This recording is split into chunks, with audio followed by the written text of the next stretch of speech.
Rupert, I have a recurring question that keeps coming back, so I thought I would ask it. It's in regards to the similar thing about awareness. I may not have the words quite right, I hope I do, but so awareness turning its back on itself in order for this self, the illusory self, to come into existence as mind and then as body. It just doesn't feel right that it would turning it. Well, maybe I'm misinterpreting what turning its back on it means. I mean, that's like the parent saying, "Okay, just get out of here. You're gone. I want nothing more to do with you." It means more ceasing to know itself as it is, and seeming, as a result, to know something other than it is, such as an object, other, or world. Now, how can awareness seem to overlook itself and as a result know that something that is not itself, such as an object? To do so, it must become a separate subject. And it does this by identifying itself with a body. Pure consciousness actually doesn't identify itself with a body. It has to rise in the form of thought. And it is that thought that identifies awareness with the body. And as a result, awareness seems to become finite, a finite subject. And it is that apparent finite subject that can then know something that is other than infinite awareness, that is, a finite object. Now, all this happens in the imagination. Awareness never truly ceases to know or be itself alone. You're right, it never truly turns its back on itself, or forgets itself, or overlooks itself, but it takes the shape of a thought and feeling which seems to overlook it, just as the screen takes the shape of the image that seems to veil it. But that you're right, at an absolute level, there is no real veiling or ignoring or forgetting of awareness, just as there is no real veiling of the screen. Well, it feels like the forgetting is more on the illusory side. Exactly. So we come into the world... But that's why in India they don't talk about ignorance, they talk about the illusion of ignorance. Okay. There is no real ignorance. Why is there duality? There isn't. Why is there duality? With the very why question, we create the duality whose cause we are seeking. When I say that? we, with the thought, why is there duality? With that very thought, we imagine the duality whose cause we are seeking. Duality is created in that moment with the thought that believes it is real. Why are there pink elephants?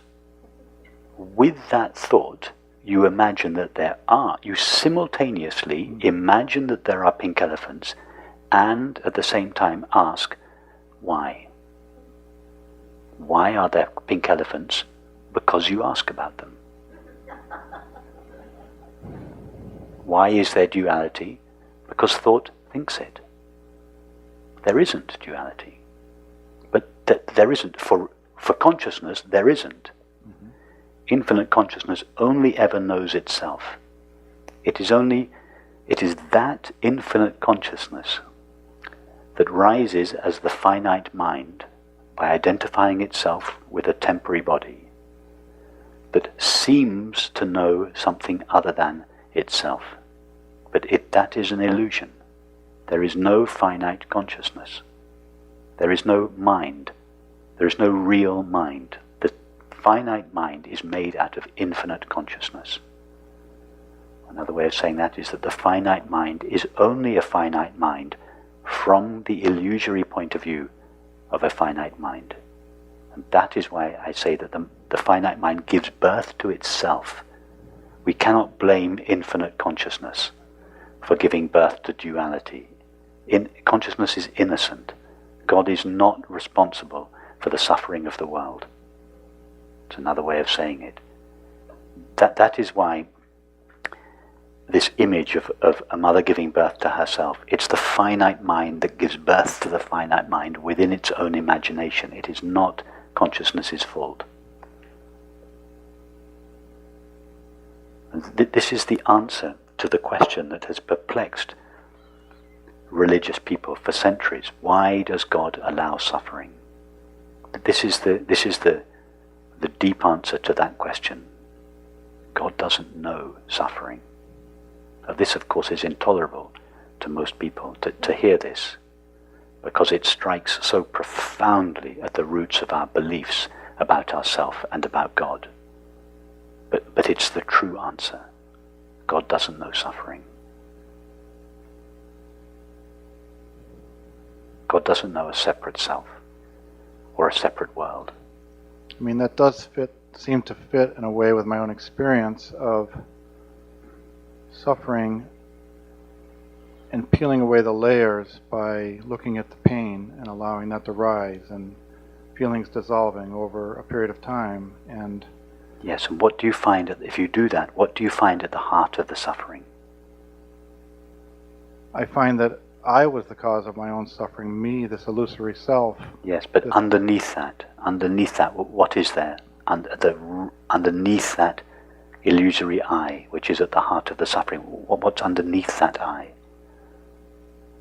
Well, where is the suffering then, underneath that illusory I? I don't find any suffering. It's not there. All I find is And what do we unconditional call love. the absence of suffering? What's the common name for it? Happiness or Happiness. bliss. Yeah. Exactly. Mm-hmm. If you go deeply into any suffering, including your deepest depression, if you go deeply into it, you go all the way down through it, you go down and down and down, you'll find happiness at its origin. Mm. That is true. All feelings are happiness manifesting in some form or another. Even hatred is a manifestation of love. If you trace the hatred back all the way beyond the I thought, you'll find love as its origin.